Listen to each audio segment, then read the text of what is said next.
Hi Dil.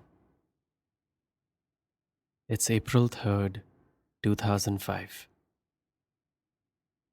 जहाँ थे वापस वहीं चलते हैं। वो ऑडिशन की रात 2:30 बजे जब हम तुम्हारे हॉस्टल के बाहर बैठे थे। आसपास कोई नहीं था, सिर्फ तुम और मैं। कैसा था वो वक्त तुम्हारे लिए? तुम्हारी कहानी सुनने से पहले मैं तो अपनी ही कहानी में था। और उस कहानी में ना, कैसे बताऊं, कैसा लगता है अकेले होना किसी के साथ, जब मैं तुमसे प्यार कर बैठा था। और इसीलिए उस पल में हम एक साथ अकेले थे। एक सुकून था उसमें, मैं और तुमको हम मानने में, ये समझकर कि तुम भी मेरे लिए कुछ महसूस करती हो। बहुत बड़ा कर दिया था मैंने इस प्यार को, लेकिन तुम्हारी कहानी सुनकर बिल्कुल उल्टा हो गया। बहुत छोटा हो गया था वो प्यार, बहुत छोटा हो गया मैं और हम। वो तो खत्म ही हो गया। मान लिया था मैंने कि अब तो ये प्यार नहीं हो पाएगा। हम दोनों साथ बैठे थे, लेकिन अब हमारे बीच बहुत दूरी थी। जो कल ना हो सका वो था अब मेरे और तुम्हारे बीच। क्योंकि हमारे कहकर नहीं बुला सकता मैं उस चीज को, क्योंकि हम की तो बात ही अलग होती है ना। लेकिन तुम क्या सोच रही थी? क्या चाहती थी तुम मुझसे तब? क्यों सुनाई अपनी कहानी इस तरीके से? क्या तुम जानती थी कि मैं क्या कहने वाला हूं? क्या तुम मेरी उम्मीद को बढ़ने से पहले खत्म करना चाहती थी? या फिर क्या तुम परख रही थी मुझे, देख रही थी कि कितना दम है मेरे छोटे से नए खिले प्यार में? जो भी सच था तब, क्या वो अब भी है? क्योंकि उस रात मेरे ओवर कॉन्फिडेंस ने मुझे पहले हर्डल पर ही छोड़ दिया था। कितना सही मौका था तुमसे सच कहने का, और मैंने गवा दिया। तरस नहीं खा रहा हूं खुद पर, कुछ तो ऑफ था मेरी सोच में उस रात।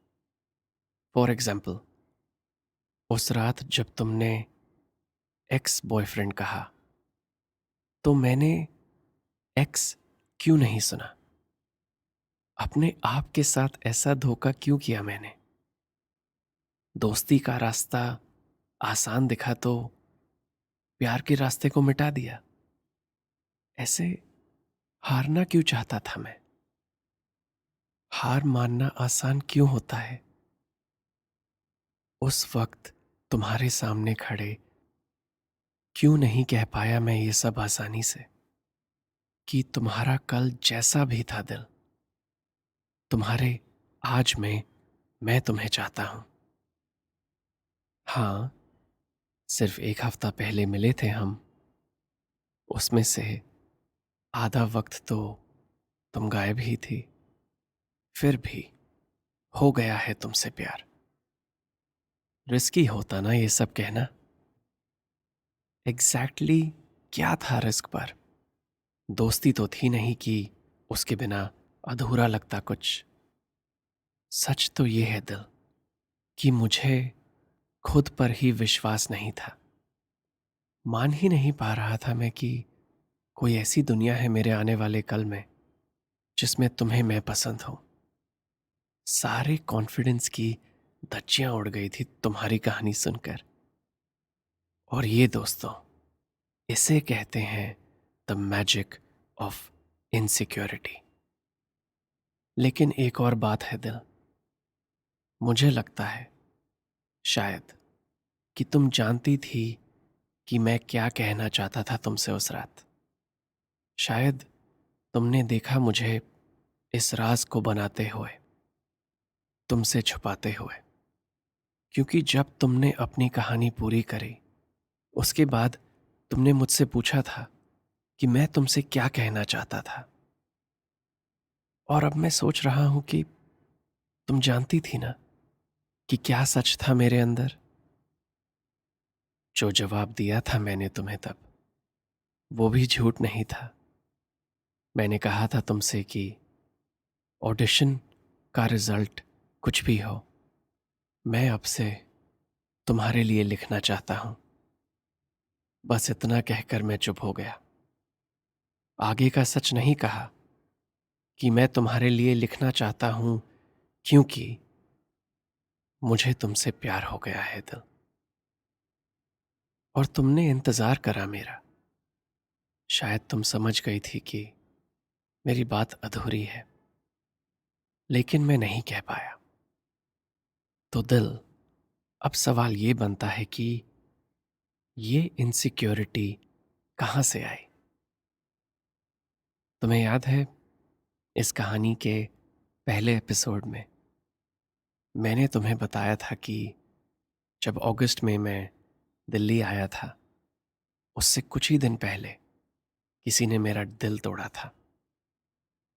मेरी उस एक्स ने मुझे किसी और के लिए छोड़ दिया था। वो लड़का कॉलेज के सेकंड ईयर में था और दिल, तुम्हारा वो एक्स, अगर कॉलेज पूरा करता तो वो भी सेकंड या थर्ड ईयर में होता, राइट। पॉइंट ये है कि उस रात जब तुमने मुझे अपने एक्स के बारे में बताया, तो मेरा तो फ्लैशबैक ही शुरू हो गया ना कि पिछली बार भी एक, वैसे ये बात तो एक्सक्यूज जैसा साउंड कर रही है, राइट। ओके, वो सब क्यों और कैसे हुआ उसे पीछे छोड़ते हैं और कहानी को आगे बढ़ाते हैं। उस रात के अगले दिन थे ऑडिशंस के रिजल्ट्स, और ये तो किसी के लिए सरप्राइज नहीं था कि तुम सबकी फेवरेट थी। लोग तुम्हें शायद पहचान लें, लेकिन मुझे नहीं पहचानते, मेरा नाम नहीं जानते। और मेरा नाम तुम्हारे साथ जुड़ा था, इसलिए मेरा भी सिलेक्शन हो गया क्लब में। अब तुम थी सब राइटर्स की लिस्ट में नंबर 1।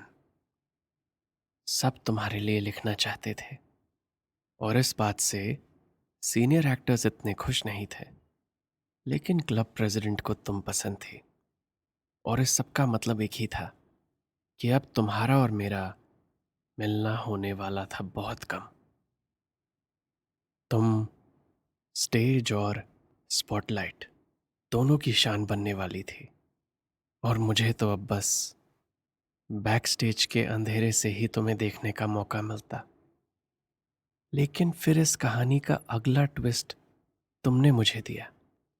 रिजल्ट्स के बाद जब सब तुम्हारे पास होना चाहते थे, तुम्हें ट्रीट देना चाहते थे, तुमने कैफेटेरिया में सबको इग्नोर किया और सिर्फ मुझे ट्रीट दी। और फिर वो हो गया जो कुछ लोग कहते हैं प्यार से पहले होता है, लेकिन कुछ कुछ होता है का राहुल कहता है प्यार जैसा ही होता है। दोस्ती करनी पड़ी तुमसे, दोस्ती। घायल था मेरा दिल, बिना प्यार का इजहार करे हार मान चुका था। तो जब तुमने दोस्ती का हाथ बढ़ाया तो मैंने मना नहीं करा। और आसान था तब, बस अपने आप को मनाना था कि तुम्हें सच ना बताकर सही किया मैंने। अब अपने आप को गलत साबित करके दिन कैसे काटता मैं। तो डिसाइड कर लिया कि दोस्ती ही बढ़िया है, क्योंकि तुम्हारी दोस्ती दिल एकदम फर्स्ट क्लास है। बेहतर जानता हूं मैं तुम्हें हमारी दोस्ती की वजह से। और दोस्ती प्यार जैसी लग तो रही थी। ये भी एक एक्सक्यूज जैसा साउंड कर रहा है ना, क्योंकि दोस्ती प्यार जितनी अच्छी हो सकती है, लेकिन प्यार से बेहतर नहीं हो सकती। शायद प्रॉब्लम ये थी दिल, कि मेरी इस कुछ कुछ होता है जैसी कहानी में तुम शाहरुख थी और मैं काजोल। तो अब इन दोस्ती के चैप्टर्स को जल्दी से पढ़ लेते हैं। ऐसा करते हैं जो रेडियो में कम ही सुनने को मिलता है, एक टाइम मोन्टाज। जैसे फिल्मों में होता है ना, एक गाना है 3 मिनट का, लेकिन उसमें दिन, हफ्ते, महीने गुजर जाते हैं। हमारी दोस्ती के वक्त का मोन्टाज कुछ ऐसा दिखता है। दो हंसते खेलते दोस्त जो धीरे धीरे, लेकिन मोन्टाज में जल्दी जल्दी एक दूसरे को जान रहे हैं। और मुझे तो ये लगता है कि हम फुली प्लेटोनिक नहीं हैं। कुछ अनकही बातें हैं जिन्हें दोनों अपने अपनी वजह से इग्नोर कर रहे हैं। और अब तो तुम कहीं गायब भी नहीं होती हो। जब भी प्लान बनाते हैं हम कहीं मिलने का, तुम हमेशा सही वक्त पर आ जाती हो। और रही बात हमारे February 4 के फेस्ट की, उस फेस्ट की तैयारियां हमें पास भी लाती हैं और दूर भी कर देती हैं। तुम मुझसे ज़्यादा बिजी रहती हो। हमारे क्लब के एक्टर्स तो बादलों में रहते हैं और तुम्हें भी अपने साथ लेकर बैठ जाते हैं। और हम राइटर्स, दिल मुझे तो लगा था कि अब जब क्लब में एंट्री मिल गई है कि कुछ काम भी करेंगे हम साथ में। लेकिन फर्स्ट ईयर्स को तो सिर्फ स्क्रिप्ट पढ़ना अलाउड है, लिखना बिल्कुल नहीं। इसी को सिखाना कहते थे वो, लेकिन मैं फिर भी लिखता रहा। क्लब मीटिंग्स और रिहर्सल्स में भी मैं सीनियर्स के लिखे सीन में अपने डायलॉग डालकर अपनी नोटबुक में लिखता रहता। तुम कहती मुझे उन्हें शेयर करने को, लेकिन फर्स्ट ईयर्स की कौन सुनता है, राइट?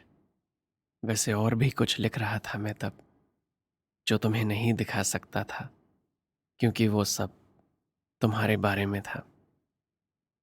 और तब मैं सोचता था कि जितनी जल्दी दोनों की तरफ से दोस्ती बन रही है, उतना ही धीरे प्यार भी बना लेंगे। बस अपने अंदर के ये डर खत्म कर दूं एक बार। तो चलता रहा हमारा ये मोन्टाज ऐसे ही, बिना किसी रुकावट या अड़चन के। लेकिन हर गाने को, ऐसे मोन्टाज को खत्म तो होना होता है ना। वापस नॉर्मल स्पीड वाली रियलिटी में आना पड़ता है ना। और बढ़िया होता है जब वो एक ट्विस्ट वाला सीन हो, मतलब फुल पॉपकॉर्न ड्रामा मोमेंट।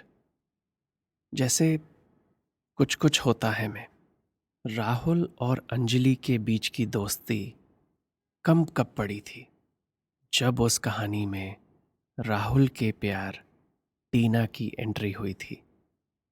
और मेरा लक तो और भी खराब है, क्योंकि हमारी कहानी में तो टीना का कैरेक्टर पहले से ही तुम्हारी जिंदगी में है, तुम्हारा एक्स। और ये सीन हुआ न्यू ईयर्स ईव की रात। उस रात की कहानी अगले एपिसोड में। यह है दिल्ली यूनिवर्सिटी का midnight radio. It's Saturday night और आप सुन रहे हैं तुमने किसी से कभी प्यार किया है। गुड नाइट दिल।